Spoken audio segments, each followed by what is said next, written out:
Hello, and thank you to my 655 partners. I want to walk through today with the recommended proposal for the Schnucks partners. Again, comes with a full recommendation of our bargaining committee. And with this, I want to walk through not only the changes in the contract, but also go through the document a little bit.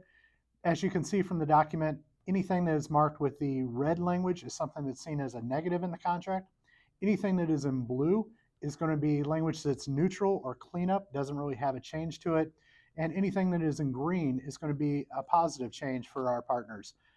Anything that's still in black, it's going to be no change. It's going to be the same language from the previous contract. So I'll go through each one of these step by step, and I'll call attention to a lot of the changes that may have a direct impact and probably has an effect on whether or not you would vote yes on this contract. But it does have a full recommendation of our bargaining committee, and we are recommending that you vote in favor of this contract.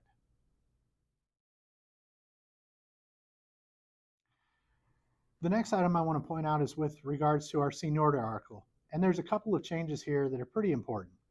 The first one is that the company has the option through their Workday program to be able to fill out your 40-hour requests through Workday.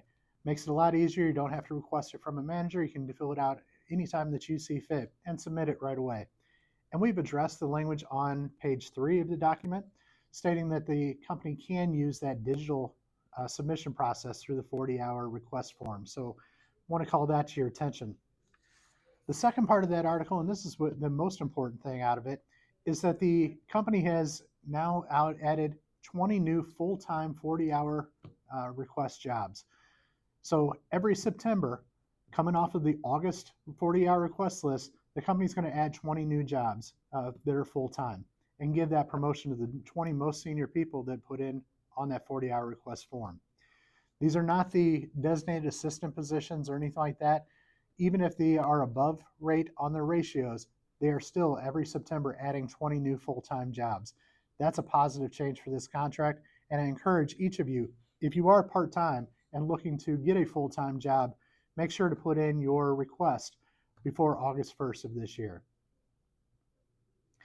We've got a couple other items that have changed in the substance abuse language, and that would be Article 11. It starts on page 4. First and foremost, in Article 11.6, the company requested, and we granted, I think it's we can see it as a neutral change, but if someone is having a problem on the job, and there's actually the idea that substance abuse could be the problem, we can now address for anybody that is misusing their prescriptions. It would fall under the same language as any other substance abuse. This is reviewed by a medical review officer, so the information there as to what prescription someone may be on or the results of it is still confidential. It is not given to Schnucks directly. But the medical review officer, on seeing the levels of the substance abuse, can point out to Schnucks that someone may be having a problem on the job, and it would be related to the levels of the prescription drug that they are taking. One key thing with this, and it's added into the very bottom of the first paragraph in 11.6, is that employees that are disciplined, if you had an employee that was having an issue on the job and it finds out that it could be related to prescription drug misuse, there is no additional random testing throughout the next year, but you are subject to discipline even if it's a misuse of prescription drugs. The second part of the change on substance abuse on page 5, and we see this as a positive, something that we've been dealing with over the last 2 years leading into these contract negotiations. Under the current policy that Schnucks has, is that if anyone has marijuana or THC in their system, especially if they are involved in an injury on the job, because of the marijuana or THC showing up in the drug test that they do every time that someone has an injury on the job, that would result in a final warning along with a 30-day suspension and would rely for the additional random test upon returning to work. We've changed that in this contract, and that's why we see this as a positive. Because both in Missouri and Illinois, marijuana and THC is something that can be used not only under a medical advisory, but could also be done recreationally. And the other aspect of it is that THC can show up in a substance abuse or a drug test within over the last 30 days. We wanted to make sure and address that. So now the change in this is that in issues where THC is available, and this will be again on an injury on the job, then the employee would receive a final warning still. However, there is no suspension associated with the drug test itself or the positive of THC in the system, and there is no random testing over the next year. So that'll be something that you can receive the final warning, and there is no other discipline should there be any problems. So we see that as a positive change under this contract.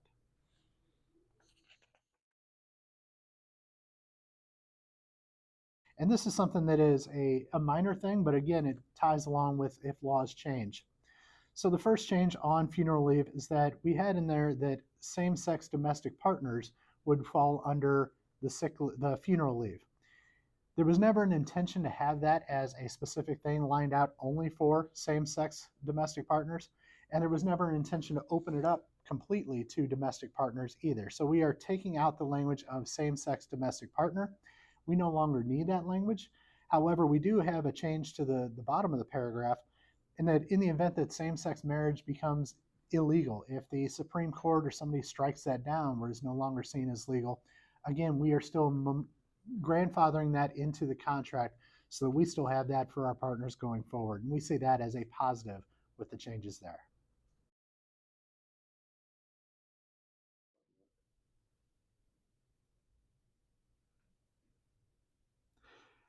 And now let's talk about your health and welfare benefits. And this starts on page 6 of the proposal. Currently, under your current contract, the company pays $4.75 for every hour worked towards your benefits. The company, on this proposal, which you can see on page 6, they're going to start paying $5.68 per hour towards those benefits. There are also a couple of contribution holidays if we become overfunded, if we are projected to have more than 3 months of reserves by the end of the contract period. I say all that, and we see this as a neutral response here because even though we are having more money that the company is putting in towards those contributions, it is not enough to maintain the current level of benefits. So there are some adjustments to the health and welfare benefits that each one of you will receive based on whether you're in plan A, B, C, or D. They're moderate changes, moderate adjustments to the benefits, and we'll go through those in the charts that are on page 7 and page 8. So you can look at your specific plan and see what the modifications are for your benefits. I want to move on to page 9, and that's where we talk about the health and welfare premiums. These are the weekly premiums that you pay in each week for your different levels of benefits. Going through starting on June 1st of 2025, there will be some increases to the premium sharing. If you're in plan A or plan B, June 1st of 2025, there'll be a $2 increase to the weekly premium that you pay in. If you're in plan C or plan D, it's a $1 increase for your weekly benefit. That'll go up again on June 1st of 2026. In the second year of the contract for plans A and plan B, that'll be a $3 increase to your weekly premium. And for plan C and D, it'll be a $2 increase to your weekly premium for 2026. And then finally, in June 1 of 2027, plans A and B will receive another $2 increase to the weekly premium, as well as plan C and plan D will receive a $1 increase to your weekly premium for benefits. All of those increases of the premium share, we see those as negatives. That is going to have a cost to it out of each one of our partners' pockets to pay for those benefits. There is one good thing I'd like to point out on our health and welfare benefits, and that is in Article 18.5 in regards to the Early Retirement Incentive Program, or ERIP. Right now, under your current contract, there's a handful of months that you are not able to, even if you're eligible, you're not able to go out on the early retirement incentive during the specific months, mostly around the summer holidays or through Christmas time, things like that. Under our current pension standard, the pension trustees have allowed for people that retire able to come back and work as many hours as they'd like if they'd want to continue working and start drawing their retirement. They're able to do this without any restrictions on their hours. So with that, at the bottom of page 10, you'll see the change to our ERIP program. And it's as long as the pension trustees are allowing you to work as many hours as you want as a retiree, then there are no longer going to be those months that are restricted when you can actually take that ERIP. If it ever goes back, if the pension trustees make that change where they are going to instill those restrictions again, then those same months would go back into effect at that time.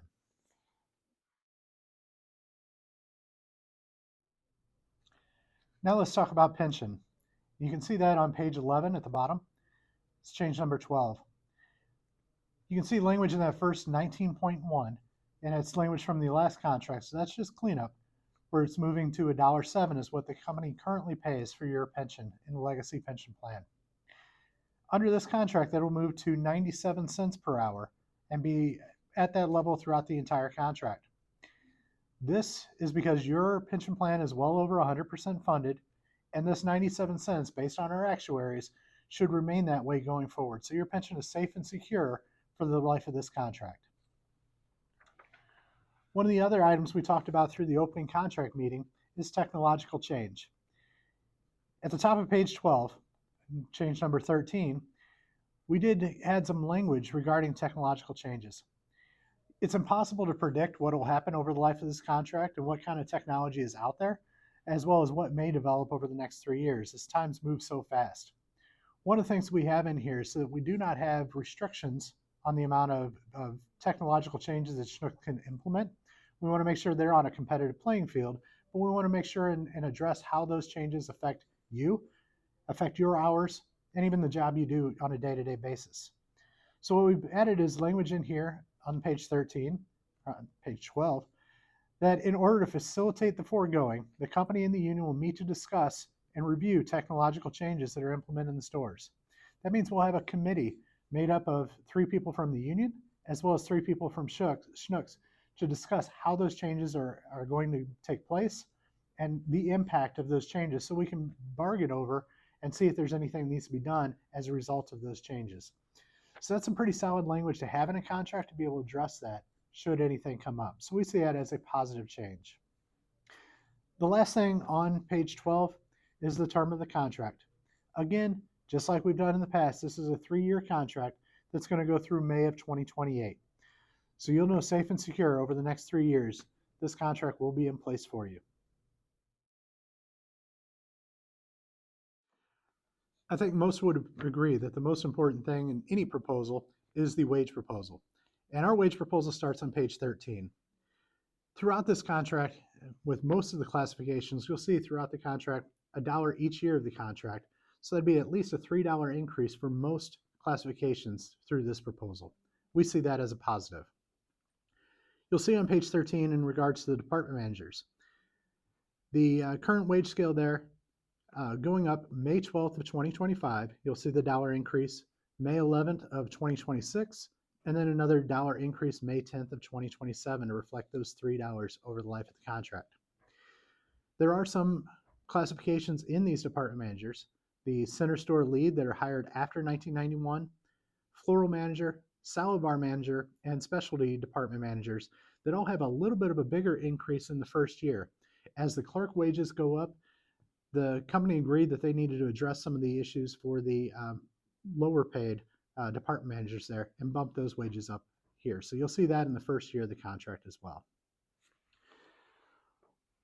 The next premium that we see change is on page 14. And this regards the employees that are managers on duty. So there were some restrictions on when the manager is on duty would actually receive the manager on duty premium. And we've been able to adjust that in the contract under page 14. So effective the first Monday after date of ratification, all hours that are scheduled for the manager on duty are going to receive the 50-cent premium that was built in for them in the last contract. So we see that as a positive to correct that for all hours worked. Also on page 14, the Schnucks is getting rid of the salaried department managers. They are phasing out the salaried positions. However, if they ever bring those positions back into play, we just have a catch-all line that says that they would meet with us to negotiate what those wages would look like should they put in new salaried positions. So that is just contract cleanup, removing the old language on the salaried positions, but adding in that catch-in line that if they ever do, we'd meet with them again to bargain those rates. On page 15, you'll start seeing the wage brackets, and you'll see this throughout a lot of the classifications of the contract, starting with the full-time clerks. On the full-time clerk bracket at the top of page 15, you'll see the thereafter rates moving to $21.10, $22.10, and $23.10, reflecting that dollar increase each year of the contract. The way the brackets work is that anybody that is working their way through the brackets, if you are not at a thereafter rate, but you're getting your wages based on the hours that you work, here, anytime that the date comes up, you'll slide over. So you'll have a lateral move and you'll maintain your hours towards your next raise. However, if you're in a position such as the 1555, which was the entry level position for full time, moving to 1575, you actually step down and across to that 1575 rate. And that means if you step down towards the next wage bracket, then your hours would zero out and you'd start beginning accumulating hours towards your next wage bracket at that time. But the clerk full-time employees would receive the dollar increase throughout the contract each May for those at the thereafter rate. So we see that as a positive in this contract. That'll be similar with the part-time employees on the top of page 16. Again, if you move down in the brackets, then your hours would be zeroed out. However, if it's just a lateral move throughout the brackets, then your hours towards your next increase will maintain so that you won't have to work the full 1,040 hours. But again, reflecting the dollar for those at the thereafter rate over the life of the contract. On page 16, you'll see the courtesy clerks. One of the things we do see this as a neutral effect because there is still an increase as the minimum wage goes up to $15 an hour starting in January of 2026. However, there aren't any other additional wage increases there, so that's what causes us to have a neutral effect. No one is losing anything. It's not a negative. However, it's not the same level of increases that we were hoping to receive or increases at all that we were hoping to have for the courtesy clerks. One last change on the bottom of page 16 is regarding employees that are designated as designated assistant department managers. Currently in your contract, that is, those people that are deemed the designated assistant department managers receive 15 cents above their wage rate in the contract. And we are increasing that premium under this contract proposal, and it'll be $1 premium above your base rate. So that would be a positive effect for all of those that are deemed as the designated assistant department managers. As we move into the supplemental agreements, the meat, deli, and seafood departments in Washington, Wentzville, and Warrenton, same thing as before the clerks in the Metro contract. The brackets are exactly the same. Their dollar increases each year of the contract for the supplemental departments. The same goes for the supplemental and utility clerks. Similar brackets, but the wage scale is roughly about the same, that they're going to be dollar increases for the thereafter rates for each year of the contract as well.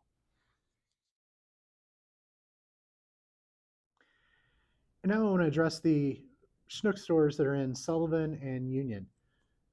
Those two stores were acquired from Frykes during the middle of the last contract. And starting on page 22, we have a supplemental agreement to incorporate those employees into the Metro contract. The first 3 points on that page 22 are some of the things that came out of the acquisition agreement that protects the seniority rights and vacation time for those employees that came over from Frykes. The one key I want to point out is for the department managers. Throughout the department managers and the full-time and part-time, we've been able to get additional money on the last year of the contract to try and get at least a step closer to the Metro wages. The wages were different for those that were coming over, and for those two stores, they do remain different in this proposal. However, at least it's a step in the right direction. We see that as a positive change, as we were not able to get everyone on the Metro clerk scale.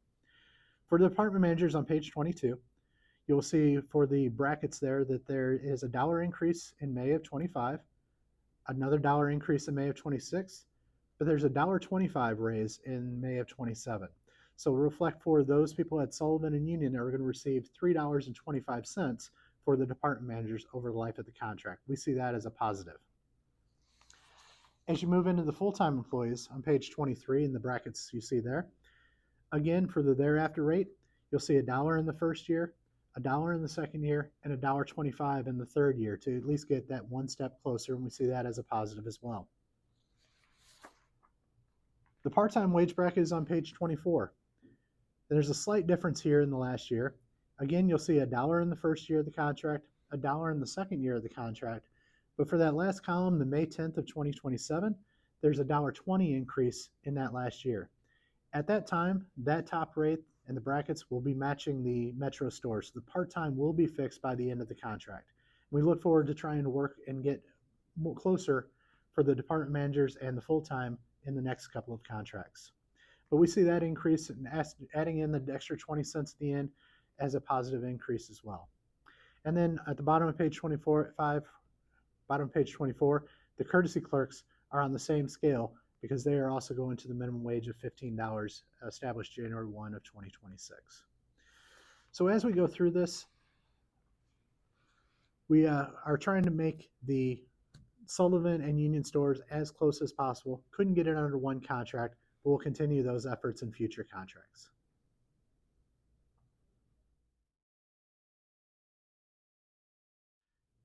And now finally, we'll address the letter of understanding because we do have some changes in this proposal as well.